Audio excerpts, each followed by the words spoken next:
ओम श्री गुरु सत्ताई नमः। सभी को प्रणाम। सन 1983 में मैं हरिद्वार कच्छी आश्रम आया था। वहाँ केवल मूंग पर 1 माह का उपवास कर रहा था। ब्रह्मवर्चस के श्री जेठा भाई ठक्कर जी कच्छी आश्रम आते थे। एक दिन वे मुझे शांति कुंज लेकर आए। उन्होंने मुझे शांति कुंज घुमाया व वंदनीय माताजी से भी मिलाया। मैंने माताजी को प्रणाम किया तो उन्होंने पूछा, कोई तकलीफ है क्या? मैंने कहा, माताजी और तो कोई तकलीफ नहीं है, बस एक पीड़ा है। मेरी माँ जब मैं 1.5 साल का था तभी गुजर गई थी।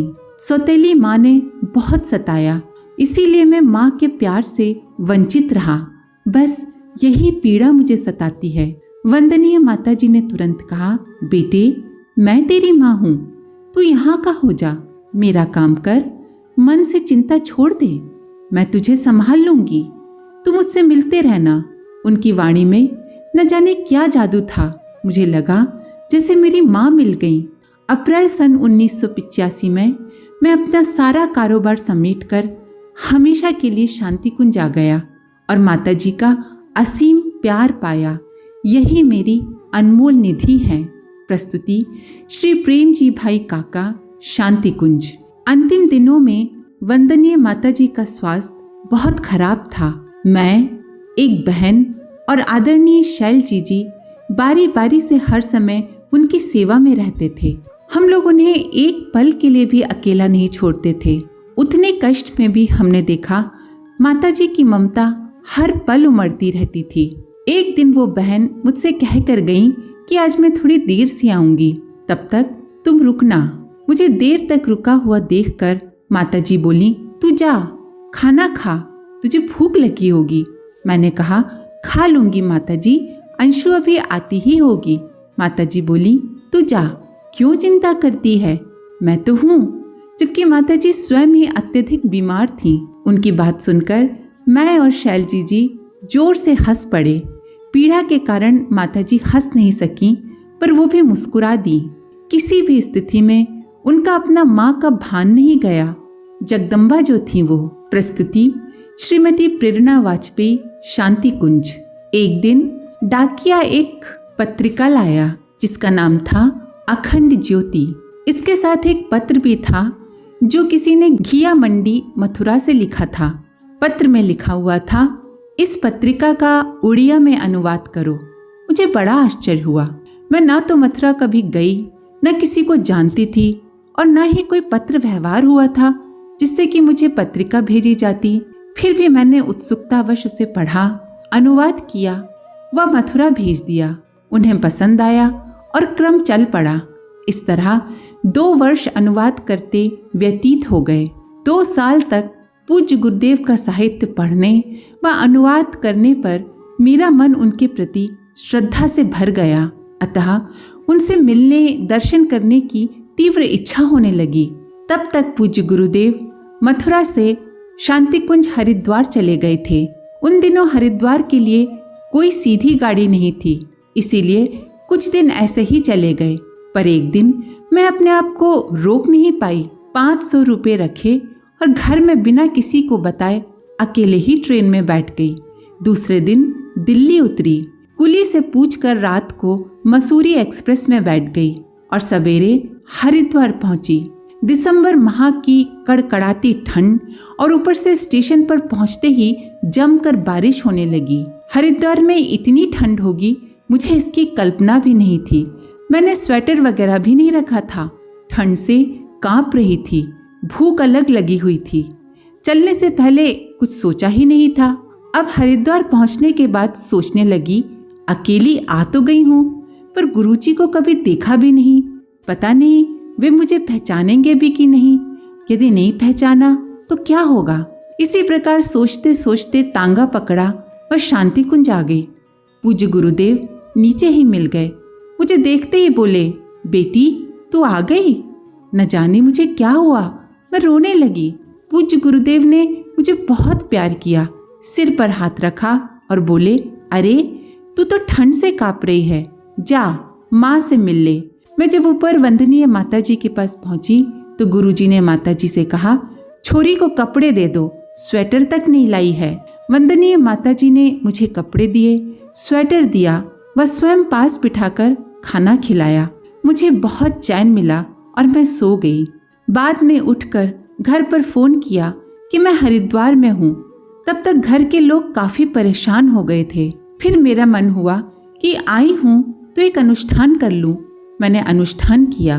अनुष्ठान के बाद पूज्य गुरुदेव व वंदनीय माताजी को प्रणाम करने गई।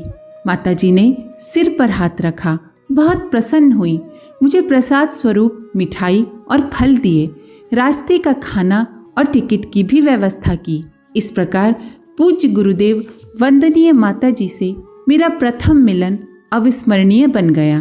प्रस्तुति डॉक्टर मंजू चोपदार, शांति कुंज। घटना शक्तिपीठों की प्राण प्रतिष्ठा के समय की है। दंतेवाड़ा के प्रमुख कार्यकर्ता श्री अगाधु महापात्र जी ने उद्घाटन हेतु पत्र लिखा। तब जवाब मिला, गुरुवर दौरे पर निकल चुके हैं, अब संभव नहीं है। क्षेत्रों से संपर्क करने पर वहां के व्यवस्थापकों ने भी मना कर दिया। अतः अगाधु जी ने हताश होकर निर्माण कार्य शिथिल करा दिया और बुझे मन से बैठ गए। अचानक एक दिन प्रातः 8 बजे एक कार्यकर्ता आया और बोला, कल गुरुजी यहाँ उद्घाटन के लिए आ रहे हैं, तैयारी रखिए। अगाधु जी हर्ष से विहल हो गए। पूज्य गुरुदेव आए, उद्घाटन हुआ। अगाधु जी बहुत गरीब थे, अतः पूज्यवर व उनके सहयोगियों के भोजन का इंतजाम एक इंजीनियर साहब के घर किया गया। चाहते तो वो बहुत थे कि पूज्यवर को अपने घर भोजन कराते, पर केवल गुरुदेव को कैसे निमंत्रण दे। उनके साथ वालों की व्यवस्था कर पाना उनके लिए संभव नहीं था। पर भला महाकाल से कुछ छुपा रहता है। पूज्य गुरुदेव ने उद्घाटन के बाद कहा, अगाधु, भोजन का क्या इंतजाम है? वे बोले, गुरुजी, इंजीनियर साहब के घर भोजन की व्यवस्था कर दी गई है। अच्छा, तेरे घर क्या है? कहते हुए गुरुजी उनके घर की ओर बढ़ गए। अगाधु जी चुप रह गए। क्या कहते? इच्छा तो बहुत थी कि गुरुवर उनके घर में भोजन करते, पर इतने सारे लोगों की व्यवस्था कैसे कर सकते थे। घर पर उनकी माँ ने प्रसाद स्वरूप थोड़ी सी खीर बनाई थी कि शायद गुरुदेव आ जाएं, सो उसी को गुरुदेव को रोटी के साथ कटोरी में दे दिया। पूज्य गुरुदेव बड़े प्रेम से खीर की प्रशंसा करते हुए खाए जा रहे थे। सभी कार्यकर्ता खड़े थे व अगाधु जी भाव विभोर थे। लीलापति की लीला देख सभी धन्य हो रहे थे। ऐसा था उनका स्नेह। कहीं तो सभी के खाए बिना खाते नहीं थे और कहीं अकेले ही भक्त का मान बढ़ा देते थे। प्रस्तुति एक भाई, दंतेवाड़ा, बस्तर। पूज्य गुरुदेव को सबका ध्यान रहता था। मैं उन दिनों नया नया ही शांति कुंज आया था। 1989 का गुरु पूर्णिमा पर्व था। गुरुजी का प्रणाम चल रहा था। हम कुछ भाई भोजन परोसने में तल्लीन थे। प्रणाम का क्रम शुरू होने जा रहा था, इसका हमें पता ही नहीं चला। तभी एक भाई हमारे पास आए और बोले, चलो सब लोग, गुरुजी बुला रहे हैं, प्रणाम का क्रम समाप्त होने वाला है।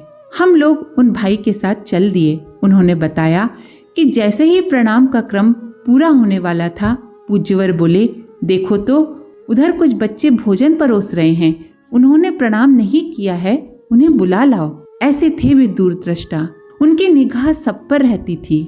1989 में ही पूज्य गुरुदेव ने कार्यकर्ताओं से 11 वर्ष तक घर न जाने का संकल्प पत्र भरवाया था। मैं उस समय शांति कुंज में नहीं था, अतः संकल्प पत्र नहीं भर पाया, पर मन ही मन संकल्प कर लिया था।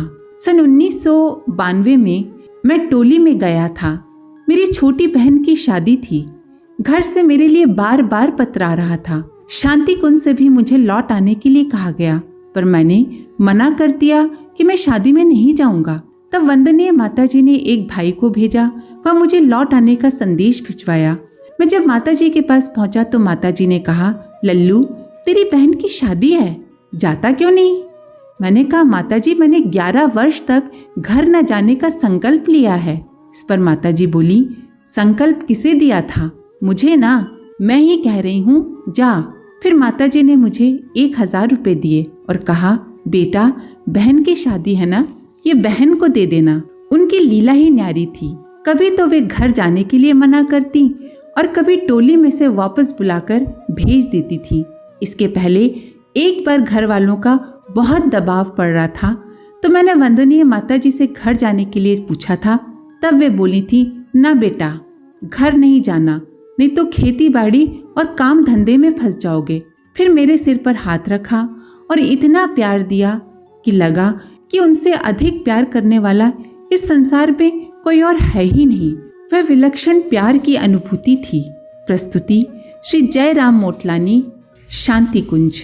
सन 1980 की बात है। किसी प्रकार का अभाव न होते हुए भी मुझे मानसिक शांति नहीं थी। तब मेरी बड़ी बहन श्रीमती सरला रानी ने गायत्री चालीसा दिया व मंत्र लेखन हेतु कहा। इससे प्रभावित होकर मैं गुरु दीक्षा लेने शांति कुंज आई। पूज्य गुरुदेव वंदनीय माताजी के दर्शन किए। माताजी ने भोजन प्रसाद हेतु कहा, पर एकादशी उपवास के कारण मैंने भोजन नहीं किया, केवल पतिदेव ने किया। दूसरे दिन पुनः दर्शन प्रणाम यज्ञ किया। समय होने पर भोजन के लिए गए।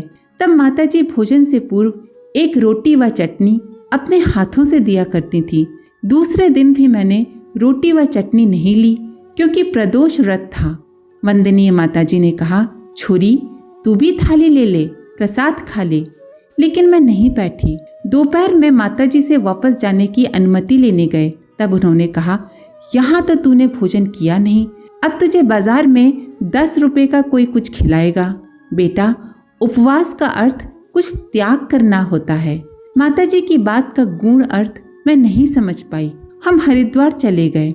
वहाँ जो हमने फल मिठाई ली वो ठीक 10 रुपए की थी। अब तो माताजी के शब्द मेरे कानों में गूंजने लगे तथा पश्चाताप के आंसू भी बहने लगे। अगले माह पुनः शांति कुंज आए। पूज्य गुरुदेव ने दीक्षा संस्कार कराया, किंतु तब तक माताजी ने रोटी चटनी देना बंद कर दिया था।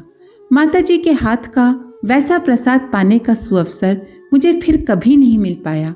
मैं इस बात को पूर्णतः यहाँ आ जाने के बाद समझ पाई। मैं इस बात को पूर्णतः शांति कुंज आ जाने के बाद समझ पाई कि माताजी के उस प्रसाद में उनका कितना प्रेम भरा था। वो महाप्रसाद उनके तप का था जिसे मैंने ग्रहण नहीं किया था और इसका पश्चाताप मुझे आज तक है। प्रस्तुति श्रीमती रुक्मिणी माहेश्वरी, शांति कुंज। आज के लिए इतना ही। अपने विचार कमेंट बॉक्स में जरूर लिखें। आप सभी का धन्यवाद। ओम शांति। हमारे YouTube चैनल को सब्सक्राइब करें और बेल आइकन को दबाकर ऑल पर क्लिक करें ताकि आने वाले सभी वीडियोस की नोटिफिकेशन आपको मिलती रहे।